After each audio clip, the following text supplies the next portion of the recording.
Which is statistics. It says the cumulative frequency diagram below shows the information about the distance d kilometers that each of 120 students walk to school on a particular day. And then they give us the graph representing the information. It says how many students walk at most 1 kilometers to school on that particular day. What we need to do is look at 1 kilometer. 1 kilometer is right here on the graph. And we're going up 1 kilometer, and then we need to go across to see what the corresponding frequency is. So going across on the graph, and this is going to be our corresponding frequency. Now the scale is actually very important. So looking at the scale, we can see that right here would be 10. So it's actually going up by 2, 4, 6, 8, 10. So 20, 30, 32, 34, 36. That has to be it right there. This is 36. This is 36 right here. All right. So 1 kilometer corresponds to frequency of 36. What does that mean? That means that at most, how many students walk 1 kilometer to school? At most, that's 36 students. So 36 students. All right, that's how we do that question there. All right, really nice. Nothing major so far.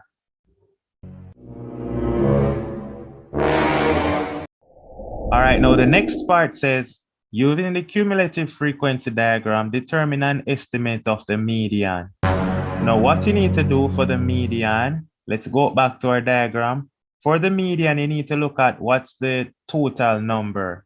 The total number is 120. That's the total number of students, right? So the median is going to be, you're going to look at halfway of 120. Halfway of 120 is 60. So on the y-axis, let me change the color. Use a different broken line. Let me use blue. All right, so what you're going to do is go to 60 and go across. All right. Why do we choose halfway? Because this point is known as the position of Q2. And then the X value that you get, the corresponding X value, that is the estimate of the median. So coming down here, this X value is going to be the median. All right. So in this case, all right, this is the position of Q2. And this is now the median Q2.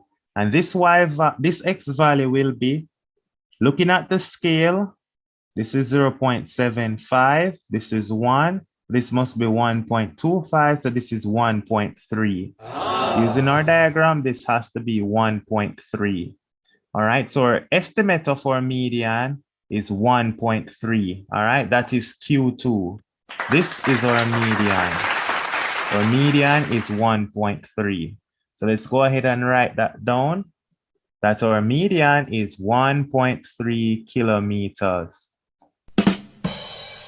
Now, the next part of the question says the lower quartile. We need to find the lower quartile. Now, the lower quartile is Q1. Always remember the lower quartile is Q1, which is the 25th position.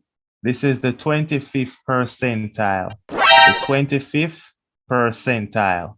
The 25th percentile of the total is 25% of 120.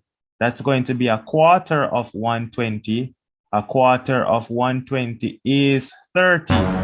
That is 30. So we need to go to 30 on the y-axis where is 30. So this is 20. This is 30. Here is 30. So we're going across, and then the corresponding X value, that is going to be your lower quartile.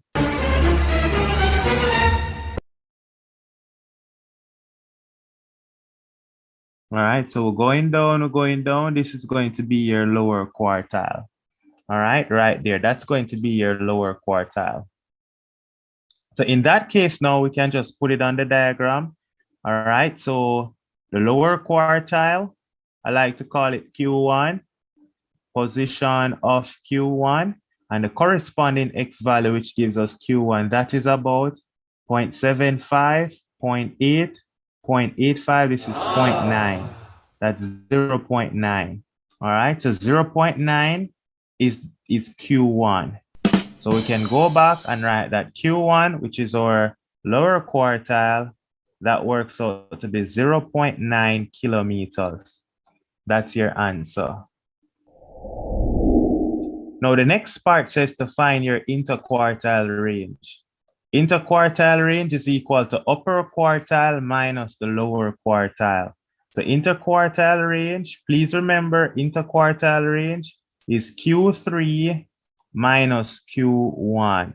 Upper quartile minus lower quartile, and Q3 is the 75th position. So 75% of 120, that's going to be 90. So 90 would be here. This is 90. So this is going to be the position of Q3. So what we're going to do is take out now our line. We're going to go across from 90, go down, and the corresponding X value, that is now our upper quartile. So our upper quartile is going to be this X value, which is 1.55. All right, that X value is 1.55. So that's our upper quartile. But once we get our upper quartile, all right, so the upper quartile is 1.55 minus the lower quartile of 0.9, and that works out to be, you put that into your calculator, and that is 0.65 kilometers. That's our interquartile range. All right, 1.55 minus 0.9 is 0.65. Part C, it says a student is chosen at random. What is the probability that the student walked for more than 1.5 kilometers to school that day? So walked more than 1.5 kilometers. So we're going to change up the line color. Let's use a different color. Let's use green. So let's look at 1.5, yeah? So if a student walk 1.5 kilometers, this is 1.5 on the X, so bring it up to its corresponding Y value right here. I will go across. The corresponding Y value looks like 82. All right, so that means 82 students walk. Look at it, 82 students walk less than 1.5. This is 82 right here. That's 82. So 82 students walk less than 1.5 kilometers. So how many gonna walk more? All right, so I'm just gonna make some space to make a note. So from here, what I'm saying is 82 students from right here, 82 students walk less than 1.5 kilometers. So what that means then is how many walk more than 1.5? If the total number of students is 120, 120 minus 82 is 38. So 38 walk greater than 1.5 kilometers. So therefore, now we can actually give them the probability. What is the probability a student walk more than 1.5 kilometers to school? How many students walk more than 1.5? 38 out of the total, which is 120. That's the probability that a student is going to walk more than 1.5 kilometers. 38 out of 120. You can simplify it if you want in a calculator. Let's see, simplify, we can go 2 into that, that's 19. 2 into that, that's 60. So that's 19 out of 60 if you want to simplify it. All right, that's part C.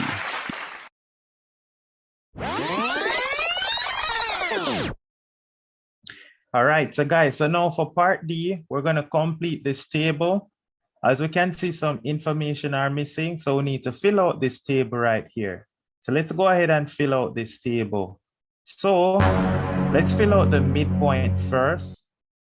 So filling out the midpoint, because that's the easiest part to fill out, right? So we realize that we're just increasing the x values by 0.5, so this would be 1.75. No issue there. No need to find the number of students that correspond to when x is 1.75. So we're going to go back to the graph. We're going to look at when x is 1.75. This was 1.5, so in the middle, 1.75. We'll go up and the corresponding x value we're getting comes over here to be, that looks like 106. The corresponding x value is 106. Now that does not mean you're going to put 106 in the table. Please don't. What you're going to do is take out your calculator. What you're going to do is take out your calculator, and then you're going to put in 106, and then you're going to subtract 46. Then you're going to subtract 24. Then you're going to subtract 12. By doing all of that, we end up getting that the frequency is 24. The corresponding frequency that is in between this range is just 24. All right, so you have to subtract all of them. So this is 24. Now you need to multiply 1.75 times 24. So we multiply it by 1.75, and that will give us 42. So this is 42 right here. All right, that gave us 42. No issue at all. Now, we need to work out the frequency when x is 2.25. So let's go back to the graph. 2.25, this is 2.25 here. So bring it all the way up to here. And the corresponding y value is going to be, we'll come all the way across over here. And that is going to give us, is that 116? Yes, it looks like 116. Now, once we get 116, all right, now what you're going to do is subtract all the frequency from 116 that's above it. All of these frequency from 116, let's see what we're going to get. 116 minus 24 minus 46 minus 24 minus 12. And we get 10. So the frequency in that region is 10. All right. Then 10 times 2.25 is going to be 22.5. Now we haven't started the question yet, guys. The question said find an estimate of the mean. Now an estimate of the mean is given by this formula bar x, and it's equal to the sum of f times x divided by the total number of frequency n. Now fx is this column right here. We already have it. Fx, so we're just gonna add up everything in this column right here, or fx column, and that's going to be in our numerator. So adding up the fx column will give us 3 plus 18 plus 57.5 plus 42 plus 22.5. Adding that up gives 143. So that works out to be 143. Then we divide it by n. We divide it by n. You might wonder what is n. N is the total frequency, the number of students in this case, which is 120. Remember at the start of the question, it gave us n was 120. All right, so here is n at the start, 120 students at the start. So in this case, 143 over 120, that works out to be 1.19. In that case, we get 1.19. That is an estimate of the mean. All right. So an estimate of the mean, so we can tell them the mean distance walked by each student is roughly, since it's an estimate, it's roughly 1.2 kilometers. Each student walk roughly 1.2 kilometers to school. Now, what I want to highlight, which is not really that significant, notice the mean is 1.2, and notice the median is 1.3. Generally, the mean and the median are pretty close. All right, so that's good. This shows that the data is almost